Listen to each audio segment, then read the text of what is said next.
Yo guys, what's up? Gloomy morning today. I just hope na hindi siya bumagsak or mag-manifest into ang ulan. But anyway, Downshift Vinci here. Hindi ko alam kung pang ilang araw ko nang paglalala-move to. Eto, may na-pick up tayo na booking going to Lancaster. And then, di-deliver natin sa Bacoor. And since naka-pooling siya, might as well samantalahin na natin pagkakataon na yun na double book na natin. And ang target ko rin kasi today, maka 14 4 lang to eh, pero 14 14 orders ang makuha natin. Kasi na once na nakuha mo yung 14 orders, meron kang reward, parang additional 100 pesos din. Sayang din yung tutusin, di ba? Kaya yun, tignan na lang natin kung matatapos natin yung 14 orders. And I just hope na matapos natin, no? Kaya yun, manifesting good booking, manifesting good session, manifesting more blessing. And syempre, positivity. Positivity in a way na hindi tayo ma-hassle pagdating sa mga orders na makukuha natin. Ito na, pick upin lang natin to. And then tignan lang natin yung mga susunod na mangyayari, okay? So yun guys, pick up na natin mga gulay. So hindi natin to pwede i-double book. Pero okay lang kasi ang delivery fee talaga is 130 pesos. Ngayon, dinagdagan niya na lang ng 20 pesos para maging 150. Mula dito, 16 kilometers ang tatakbuhin hanggang makarating doon sa drop-off. I just hope lang din na mabilis natin ma-drop to para mabilis din tayo makakuha ng iba pang booking. Lapit na tayo sa drop-off. Lalamove po. Picturean ko lang po, ma'am. Kakitulungan ko po kayo. Okay naman po. Sige po, ma'am. Salamat po. Okay, first delivery. 13 more to go. 5 minutes later. Mayroon tayo ulit nakuha ang booking. Pick upin lang natin. Tignan natin kung pwede natin sabayan. Pero kung hindi, wala tayong magagawa dyan. Anyway, ito na. Punta na tayo sa pick up location. Tignan natin kung anong item. Pero sabi niya, 30 pieces lang daw na botones. Papuntang San Pedro po. Para po sa Quad Custom. Collar polo shirt daw po. Hello po sir, Lalamove po. Opo sir, nandito na po ako and na-pick up ko na po yung item. Pero based po sa sinabi nyo, 30 pieces po, tama? Ang sabi po nung nagbigay sa akin, 25 pieces lang daw po. Okay na po ito? Sige po sir. Opo, 25 pieces po. Ang binigay sa akin po. Thank you po sir. So guys, takbo na agad natin to. Hindi na natin papatagalin. Pero try pa rin natin kung may makukuha tayong pa Laguna rin. So hintay lang tayo mga 5 minutes lang. Alas 9, pag wala pa rin, edi takbo na natin to. So update ko na lang kayo, okay? So yan guys, mag-double book pala ulit ako. And this time, paid by credit siya. Meaning, wala akong marireceive na physical cash. More like, mapupunta lang siya sa wallet ng aking Lalamove app. And yung biyahe kasi, papuntang Santa Rosa. So, pagka-drop ko na itong San Pedro, edi drop ko itong Santa Rosa para isang biyahe, hindi lugi, di ba? Maganda rin sana kung physical cash ang makuha ko. Pero, ganun din naman eh. Maglo-load at magtatap up din naman ako sa GCash ko eh. O sa Lalamove account ko eh. Kaya, okay na rin. Kahit na paid by credit. Malaking rin yan. Malaking factor din yung pagdating sa Lalamove. Diyan nagbe-base. Pag take mo ng order, kailangan mo rin kasi talaga mag-top up.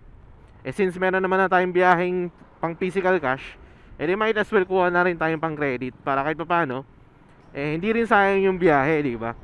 At least magkabalang bayan lang. Itong isang drop ko is pang papuntang San Pedro, isa naman papuntang Santa Rosa. So, okay lang din. Hindi na rin masama, hindi na rin talo. Importante, mayroong biyahe. Tapos yun din, ang target ko rin kasi is maka 14 orders, di ba? So, nakakaisa pa lang tayo. And then ito, dalawa na ang makukuha natin. Medyo malayo-layo pa yung pick up natin kasi dahil pasikot-sikot dito sa Bacoor. Tingnan na lang natin kung anong item to, okay? Ito lang naman po. Thank you po. So yun, drop na natin ito mga to guys. Let's go! Ngayon lang ulit ako nakapag kapit ng camera kasi ngayon lang din tumila yung ulan. Pero nakakasira ng diskarte itong ulan, sa totoo lang. Ito, i-drop ko pa lang itong second second item natin. Di-deliver lang naman po. Opo, dito po. Bayad naman na po. Iwan ko na lang po. Ito rin po, kasama rin po ito. Thank you po. So yun, na-drop na natin yung yung pangalawang booking. Grabe, nakakatatlo pa lang tayo pero alas 11 na. Napaka kasi ng ulan na yan. Wrong timing. Pero yun, sana may makuha tayong booking pabalik ng Cavite, no? Kasi nandito ako ngayon sa Santa Rosa. I just hope lang din talaga na may makuha tayong booking pabalik.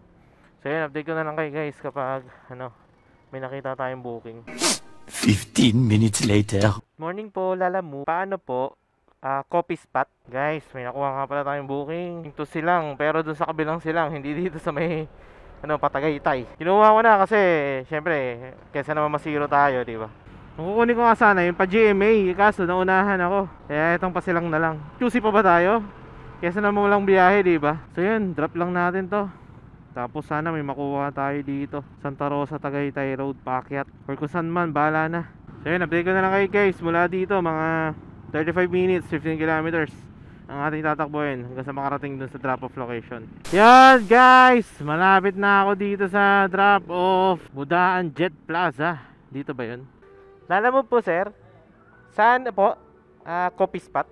Apa, sige. Drop ko lang po. Bali 161 po sir. Sana may makuha naman tayong booking dito. Ikaw kayo kapag may nakuha akong booking dito sa may Santa Rosa or kung saan man ako na ngayon. A few minutes later. May nakuha tayong booking going to pick up location dito sa may silang at pabalik ulit. Pabalik ulit ang Santa Rosa. Sa totoo lang, kapag na-drop ko na to, hahanap na ako talaga ng pa-Imus, pa-Bacoor, pa-Dasma. Doon na lang din ako magpapaikot-ikot. Kahit 100 lang titirahin ko kasi importante makuha natin yung incentive na maka 14 orders. Pero I'm not expecting na makukuha pa natin yun, lalo pat half day na tayo, nakakalima pa lang. Pero tignan pa rin natin, sana lang din makakuha natin yung 14 orders within a day. But yun guys, since malayo pa, tanaw sa pick up location, 3 minutes, 1.8 kilometers mula sa pwesto ko. So let's go.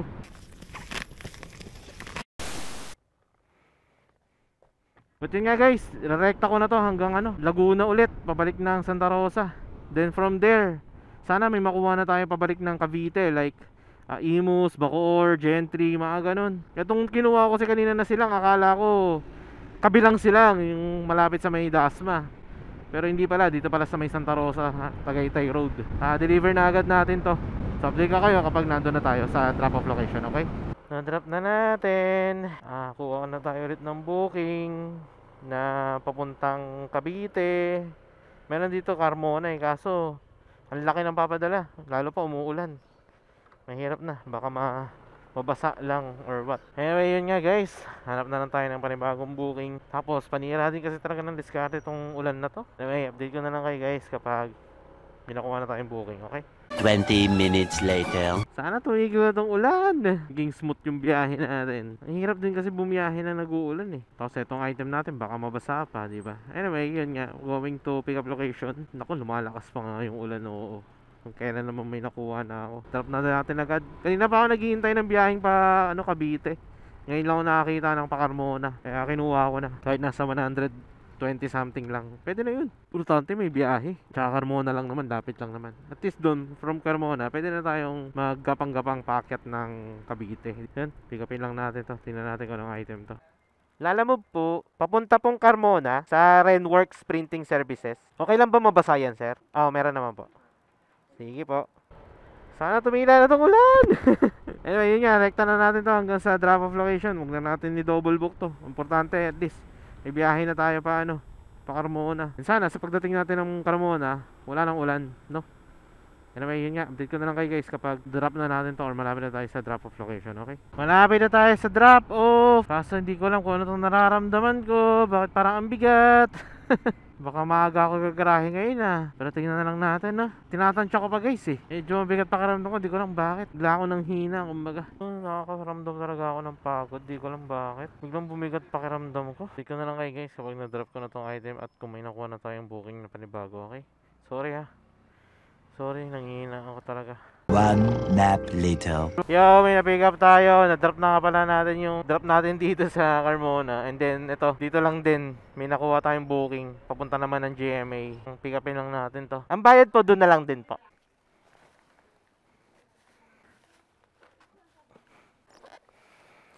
Thank you po. Ito na, inabutan na naman tayo ng ulan. Pero dadrop na natin to. Di na natin papatagalin to. 19 minutes, 9 kilometers mula dito sa location ko hanggang sa drop off. Dapat nga meron ako uunin pa Tagaytay. Kaso gusto ko na kasi umuwi. Gawa ng, ang sakit na talaga ng katawan ko. Ang bigat ng katawan ko, di ko alam kung bakit.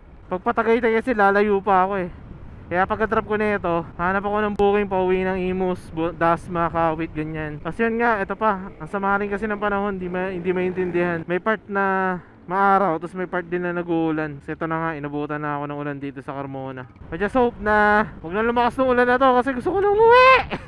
Anyway guys, yun nga, update ko na lang kayo kapag malapit na tayo sa drop off location, okay? Good afternoon po. Tao po. Tao po. Tao po. Hello, Moy. Tao po. Mimi. Cute. Tao po. Eh. Come. Come here. Come. So, ayun guys. Na-drop din natin. Kaso, naghintay tayo ng 30 minutes bago niya ma-receive. Parang galing kasi sa labas yung client. And then, may tao naman pala dun sa loob ng bahay nila. Pero, ewan ko bakit hindi ako hindi ako kinikita or hindi ako pinupuntahan or what. Kaya dyan, ito, hanap na lang tayong booking na malapit man lang pauwi sa atin. Kawit or Imus, Dasma, ganyan. Unti-untiin ko na to hanggang sa makauwi kasi ang sama na talaga ng pakiramdam ko. Ang bigat na kumbaga. So yun, update ko na kayo guys pag may nakuha akong booking ulit, okay? Okay, may na-pick up tayo dito. Tingnan nyo yung itsura ng lugar. Iskinita na naman. Woo! Anyway guys, yun nga, may na-pick up tayo dito sa may GMA papuntang Gentry. Actually, wrong pin pa nga. Pero may binigay naman siya instruction. Yung block and lot number, yung barangay, etc. etc. Mali pa nga yung spell ng barangay eh. Buti na lang din, umapekto yung pagiging Lalamove rider natin. Nakakaramdam ako ng mali yung details or mali yung talagang kino-confirm ko sa mga tao eh. Kasi may mga times din na tama naman talaga yung pin. Mas napapalayo pa nga ako sakali na iisipin mong mali, parang ganun. Basta, nag-gets nyo naman yung ano ko, yung point ko. But yun nga, may napick up tayong muffler. Di-deliver na agad natin to para drop natin dun sa may Gentry. Hanap tayo ng medyo malapit-lapit na lang sa Kaimus, sa Kawit, or Noveleta. Basta, pauwi, kumbaga. Para kahit pa paano makapag-garahe na. Kasi sa totoo lang, ito nga, medyo gumagapang-gapang na ako hanggang sa makauwi. Una natin nakuha Santa Rosa to Carmona, then Carmona to GMA, and then GMA to Gentry naman ngayon. And sana pag drop natin nito sa Gentry may makuha pa tayo pauwi naman ng Kawit or malapit-lapit na sa Kawit. Hindi ko na makukuha yung 14 na orders kasi yun nga, medyo sumakit na talaga katawan ko. Pero bahala na, no? Bahala na kung anong mga sunod na mangyayari. Kumota na rin naman na tayo kumita na tayo. Hindi na rin tayo nag-top up kasi may nakuha tayong booking kanina na rumekta na sa credit natin. And then yung pinanggas natin, nabawi na rin natin. Kaya technically kumikita na rin naman na tayo. Pero yun nga, dami ka ng dinada kasi ako'y pagod na. Kaya yun, drop na lang natin to sa drop off location. And then tiyong-tiyon na rin natin gumapang hanggang sa makauwi na ng Kawit, Cavite. So yan, update ko na lang kayo guys kapag na-drop na natin tong item na to, okay? Go! Pagod na ako! Na-drop na natin yung mga uy, na-pick up natin sa GMA. Ngayon, hanap na lang tayo, hintayin na lang tayo ng booking na pauwi, Pakawit, Imus, or saan man. Basta pauwi na ng ano. So update ko kaya pag may nakuha ulit ako na booking. You get the idea. Eto na, may nakuha ulit tayong booking mula dito sa Gentry. Halos 30 minutes din tayo naghintay o napatambay dito sa Gentry. And good thing, Kawit ang drop off. And alam ko nakapag-drop na ako dito. Drop off na to. Ginabi na nga ako tutusin eh. Matik na lang to, basic na lang to. Alam ko na kung saan yung drop off na ito. So yun, pick upin lang natin. Biyahin na rin tayo papuntang Kawit, Cavite. At least may pauwi na tayo. Hindi yun matagal tayong nakatenga. At least makakauwi na. So yun, nakuha na natin. Alam ko na kung saan yung drop neto. Kaya pakbakin na natin to. 41 minutes, 19 kilometers mula dito hanggang doon sa drop off location. Dati na rin kasi ako nag-drop dito. Tapos sansang ko hinahanap. Na-deliver din naman natin. Kaya yun, alam ko na kung saan to.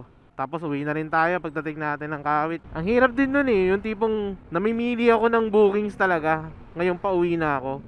Kasi maraming lumalabas na booking. Maraming lumalabas na papuntang Indang, papuntang Silang, papuntang Dasma. Kung baga papalayo sa akin, sa bahay ko.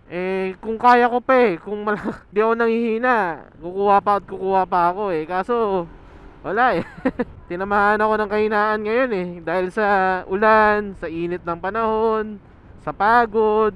Ayoko na rin na i-push yung sarili ko na tipong kukuha pa ng kukuha kahit na napapagod na, parang ganun. Kaya nga itong booking na to is ito na yung last ko na to. And then after neto uwi na ako. Total Kawit, Cavite lang din naman ng drop off. Next time na lang kapag talagang fully conditioned.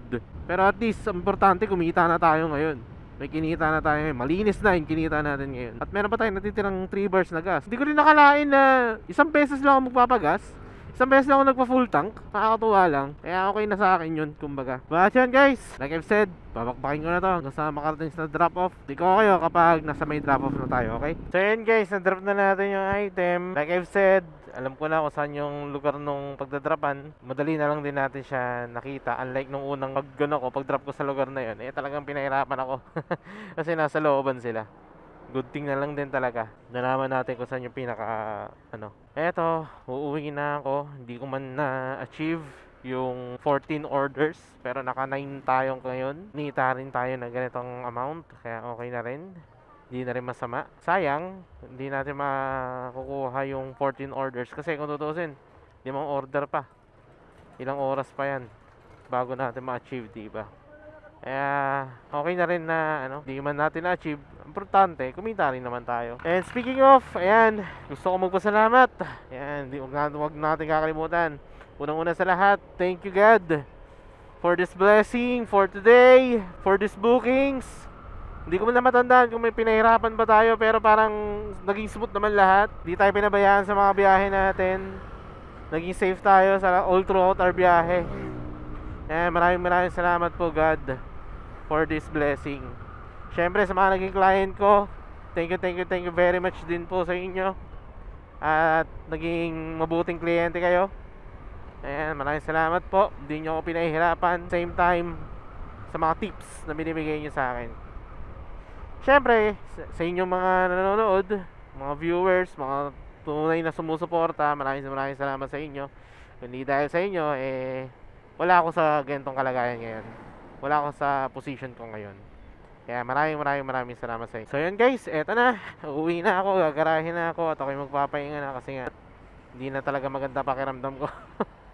Sobrang nanghihina na ako ngayon. Kaya yan, dito ka na natatapusin ang vlog. May pagpatintero pa ako sa traffic. Kaya maraming salamat sa pag-note, sa pag-like, sa pag-share. Maraming salamat sa pag-comment.